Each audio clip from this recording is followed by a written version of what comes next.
There is a very specific moment in the life of every survivor of narcissistic abuse. It is a moment that looks quiet on the outside, but on the inside it feels like the ground has shifted under your feet and nobody else even notices. It is the moment when the person who has been controlling your reality looks at you and realizes, maybe for the first time, that you finally see them, not the curated version, not the charming mask, not the wounded hero, not the misunderstood partner, not the endlessly patient friend. You see the pattern now, you see the manipulation, you see the strategy hiding underneath the affection. And in that instant, something in their eyes changes. The illusion they worked so hard to protect has just cracked and they know it. Maybe you felt it as a sudden chill in the room. Maybe it was a strange pause in the conversation. Maybe it was a flicker of panic behind their calm face. That moment is one of the most dangerous moments in the whole story of narcissistic abuse. It is also one of the most clarifying and understanding. What happens next can change the whole direction of your healing. Before we go further, if you care about protecting your peace, reclaiming who you are, and understanding how manipulation really works, consider subscribing to this channel. Everything here comes from real psychological insight, trauma-informed care, and the lived experience of survivors who are learning to trust themselves again. When you subscribe, you give yourself steady access to knowledge that slowly rebuilds your inner world, one honest insight at a time. You also join a community of people who are choosing clarity over confusion and self-respect over self-doubt. Now let us go back to that turning point, because what happens inside a narcissistic person when they realize the truth is not random. It follows a pattern you can actually recognize, even though it looks a little different in every person. At the center of narcissistic behavior is a need to protect a carefully built self-image. That image depends heavily on how other people see them. When you start seeing through that image, you stop reflecting back the version of them they need in order to feel stable. In their mind, you become a threat. Not because you are aggressive, not because you are cruel, but because your clarity breaks the mirror they have been using to manage their fragile sense of self. And when that mirror cracks, the reaction is almost never calm. The first shift you may notice is that the old, confusing behaviors get stronger. Gaslighting becomes more aggressive, more frequent, and more creative. Suddenly, conversations you clearly remember get rewritten right in front of you.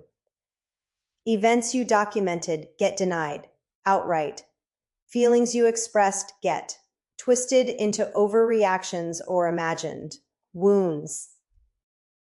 Does not mean you are wrong. It means your accuracy has become something they cannot tolerate. The more clearly you understand the dynamic, the harder they have to work to shake your perception, because your stable perception is the one thing charm cannot control. You may notice that the gaslighting starts to arrive with more confidence than before, almost as if they are daring you to challenge it. Small details get changed. First, dates, words, the order of events, then bigger pieces of shared history start to shift too, until you are left wondering if you imagined an entire conversation that deep down actually happened. This is not a coincidence, and it is not your memory failing you. It is a deliberate, if sometimes unconscious attempt to make the ground under you feel unstable again. Because a person who feels unstable is far easier to steer along. With the gaslighting, you often see a wave of blame shifting and projection. Things they have done themselves suddenly get pinned on you. You become the manipulator, the cold one, the unstable one, the person who cannot let go of the past. This is not always a conscious lie. In many cases, it comes from a deep psychological defense. The Narcissistic person cannot sit with the version of themselves you are now seeing.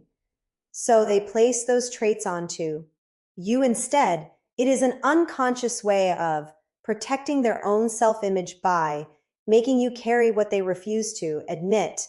You might find yourself defending decisions you never actually made or explaining feelings you never actually had simply because the story being told about you has drifted so far from the truth. This can feel exhausting in a very specific way because you are not just disagreeing about an opinion.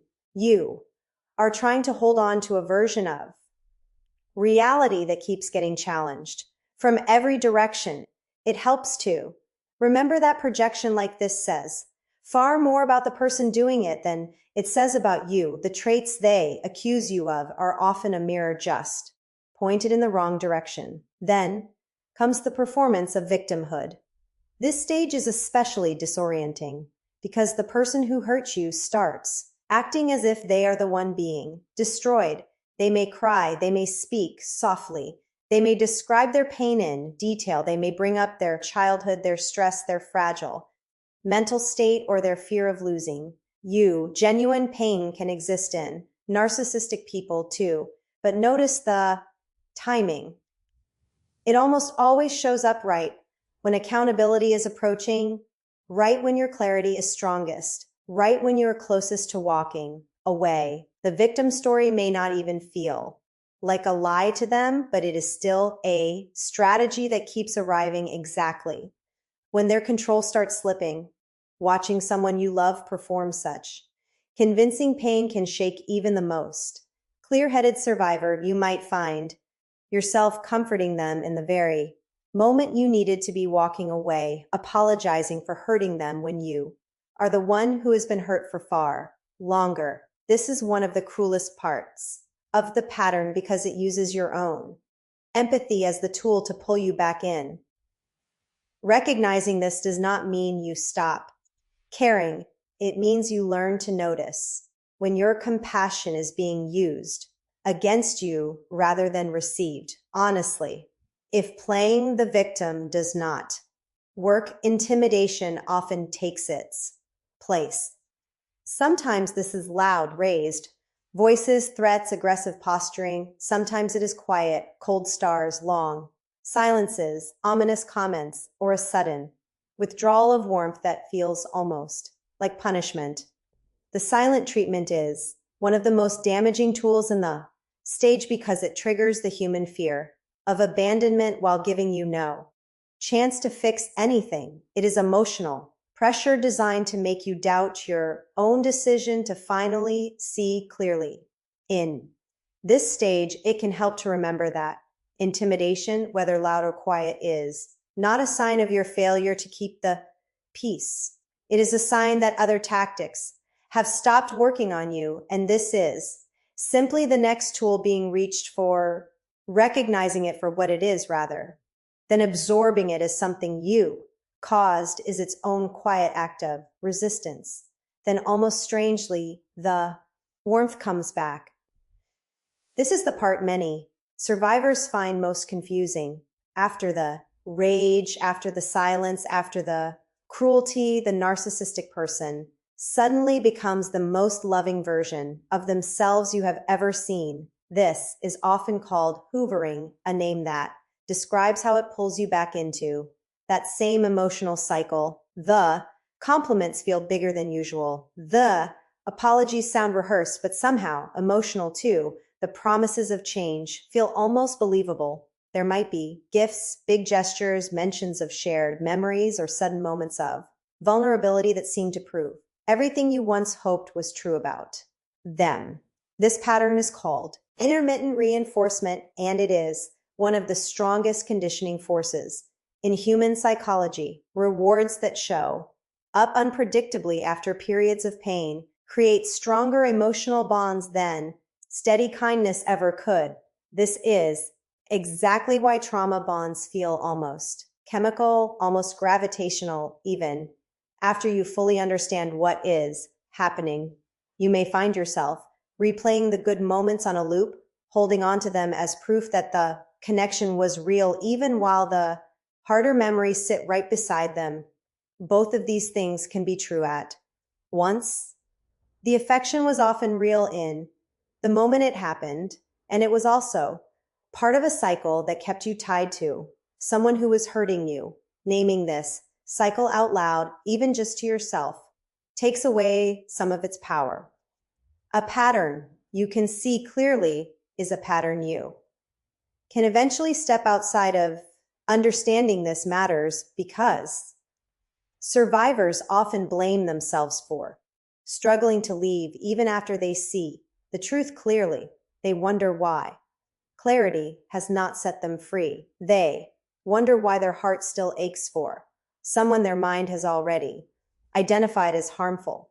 The answer is not weakness.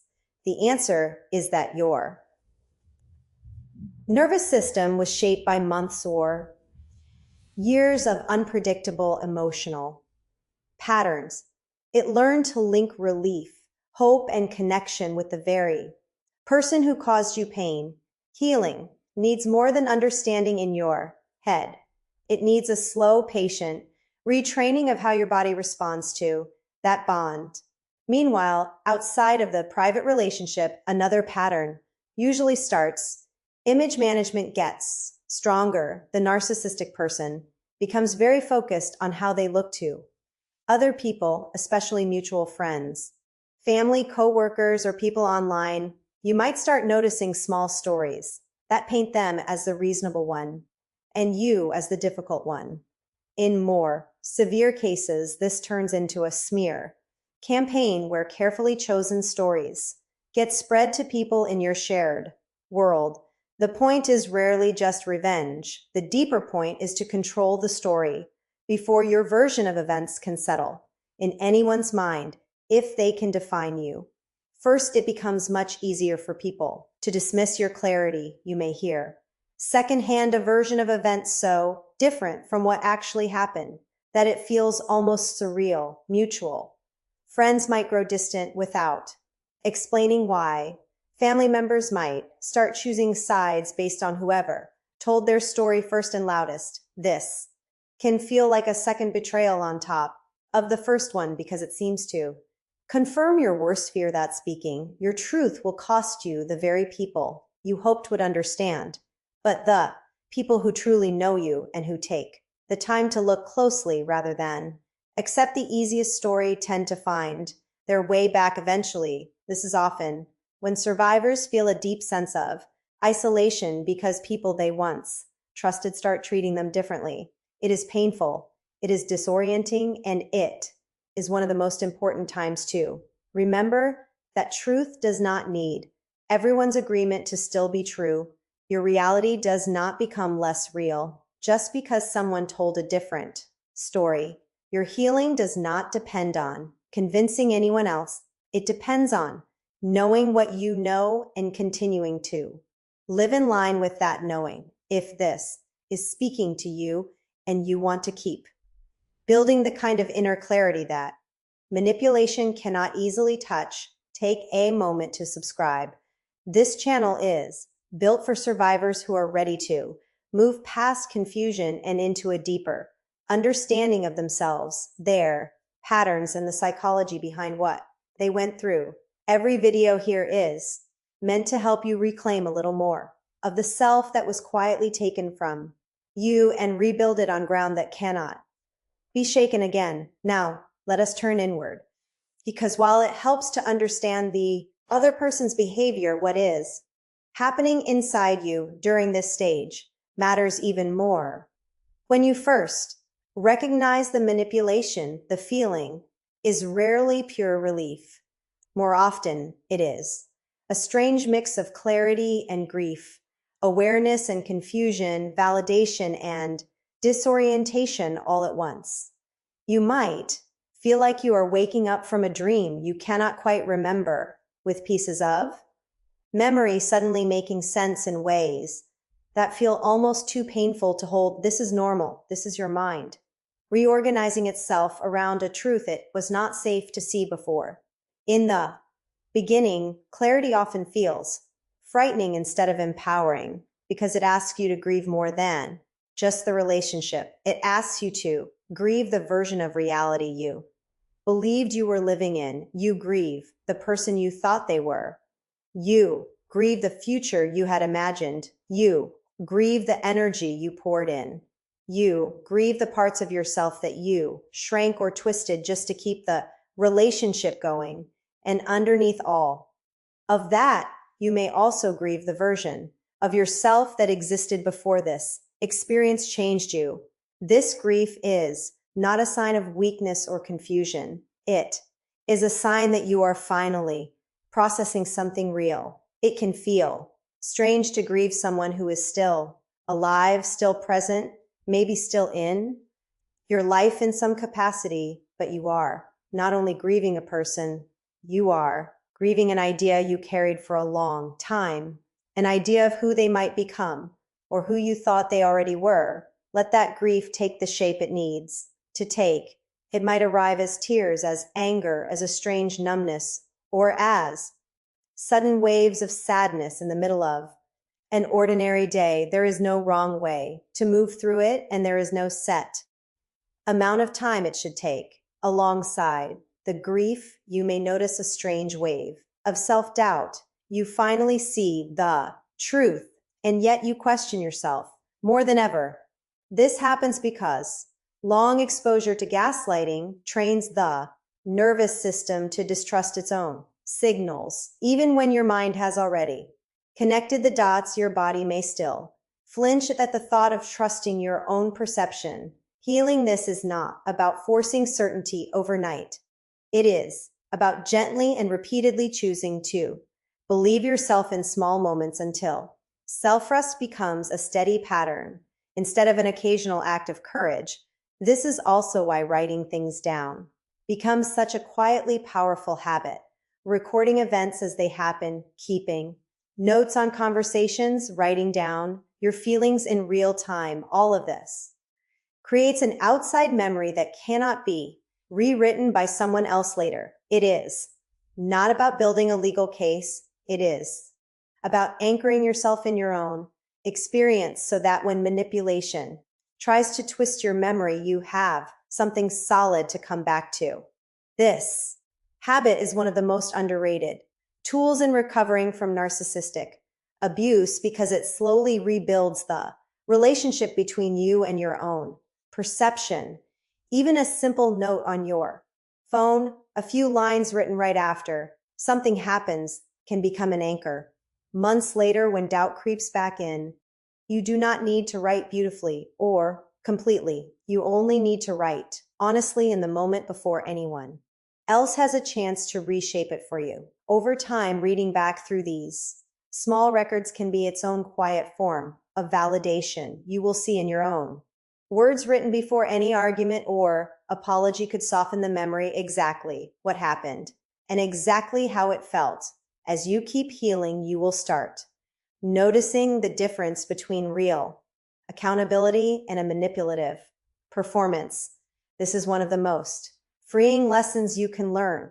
Real accountability is consistent. It does not only show up when your access to them feels threatened, it does not center the feelings of the person who caused the harm. It does not demand instant forgiveness. It shows up in changed behavior over time, in patience with your healing, in the absence of pressure, and in a willingness to sit with discomfort without rushing to fix it. A manipulative performance, on the other hand, is almost always urgent. It needs you to respond right away. It needs you to soften. It needs you to open the door again. It uses vulnerability as a tool instead of an honest expression. Once you learn to feel that difference, the performance loses much of its power because you stop confusing emotional intensity with emotional truth. A useful question to sit with is simple.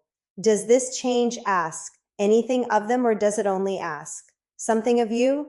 Real growth usually comes with discomfort for the person doing the growing. A performance almost always shifts that discomfort back onto you, instead asking you to be more patient, more forgiving, more understanding, while very little actually changes on their side. You will also start noticing cycles of temporary change that often follow moments of exposure. The narcissistic person might genuinely act differently for days, weeks, even months.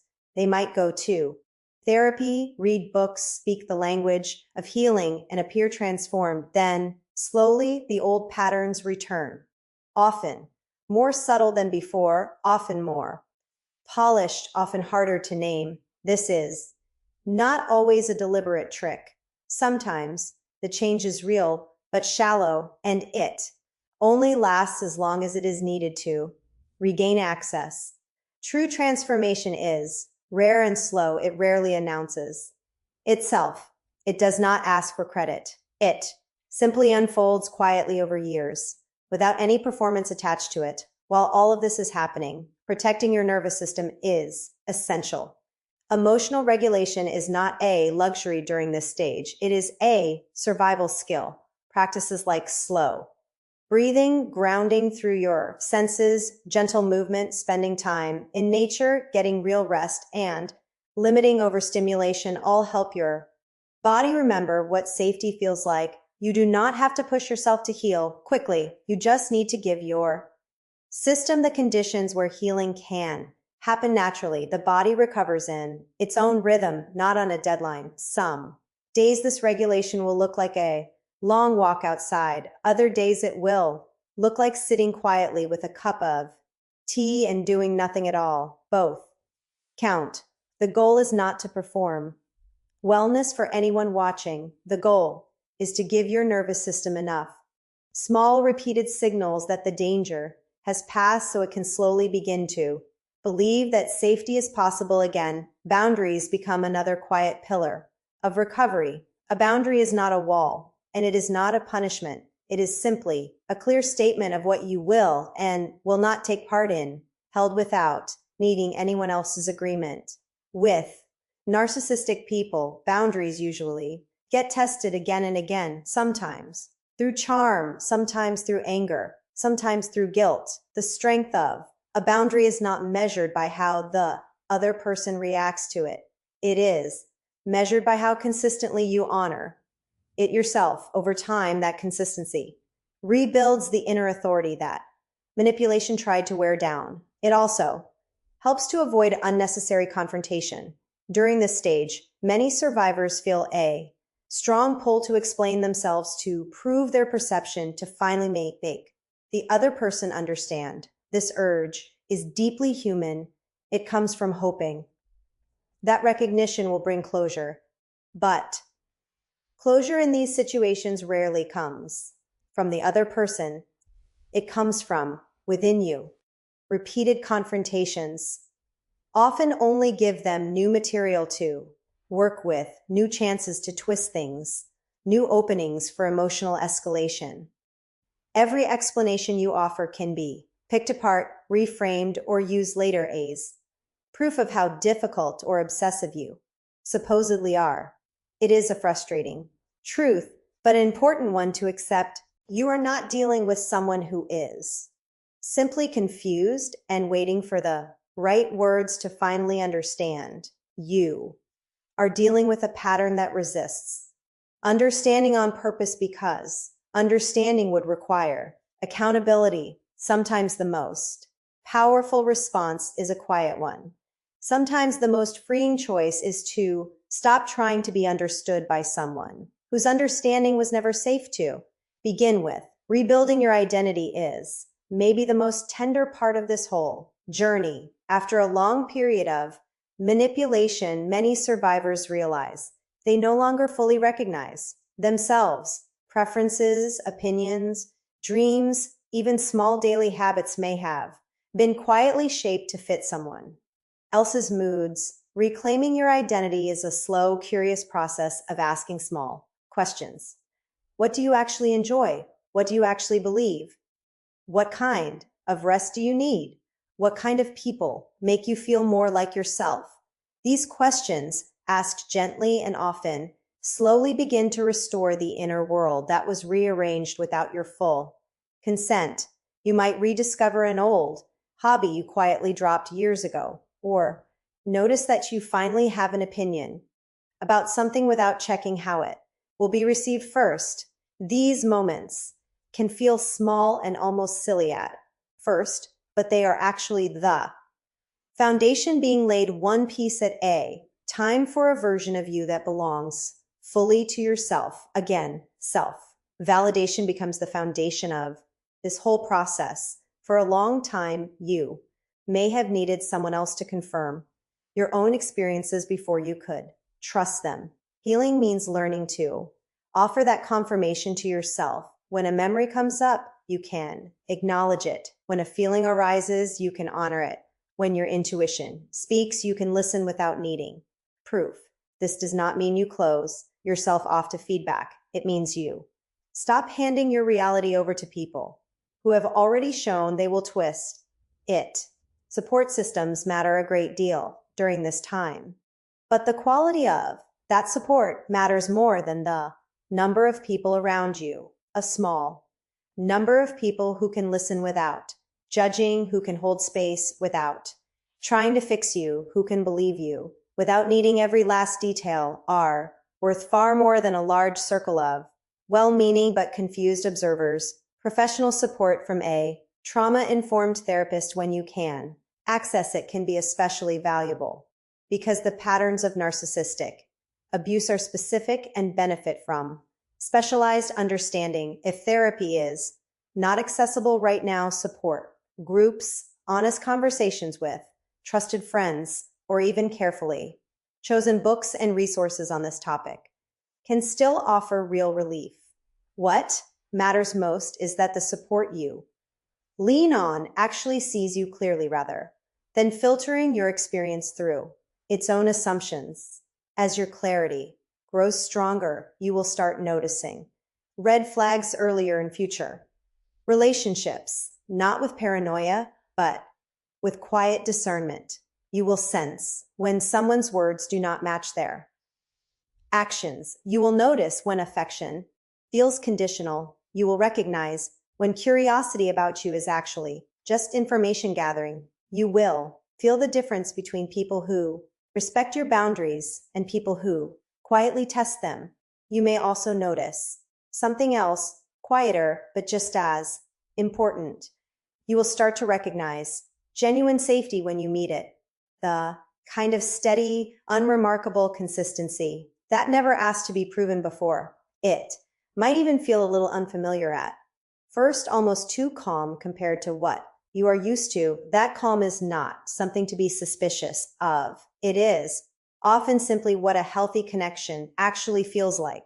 This is not hypervigilance. This is wisdom that has slowly settled into your body and become a natural part of how you move through the world. If you have made it this far and you feel something inside you starting to settle, starting to clarify, starting to remember itself, I want to invite you once more to subscribe and stay close to this work. Healing from narcissistic abuse is not one single moment of realization.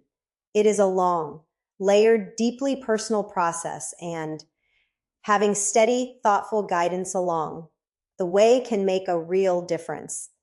This channel exists for exactly that reason, to walk beside you through the stages of recovery, to give language to experiences that have felt unspeakable for far too long, and to remind you that emotional freedom is not only possible, it is already beginning even now in the quiet way you are choosing to understand yourself more deeply. Remember that knowledge is not the end of healing. It is only the beginning of freedom. The moment you understood the manipulation was the moment its grip began to loosen, even if your heart has not fully caught up with your mind yet. The narcissistic person may keep reacting, escalating, softening, performing, disappearing, and returning, rewriting the past and reshaping the present. But none of that defines your recovery. Your recovery is defined by your slow, steady return to yourself, by the moments when you choose your own perception over their story by the quiet decisions to rest, to grieve, to grow, and to live in line with thee. Truth you have finally allowed yourself to see. And as you keep walking this path, you will discover that the deepest transformation was never in them. It never was. It is in you, in the way you are learning to inhabit your own life, again with a depth of self-rust that no manipulation can ever fully reach. And that depth will keep growing quietly and powerfully long after this chapter of your life ends. There will be days when the memories feel far away, almost like they belong to someone else. And there will be other days when a small detail brings everything rushing back for a moment. Both of these are part of healing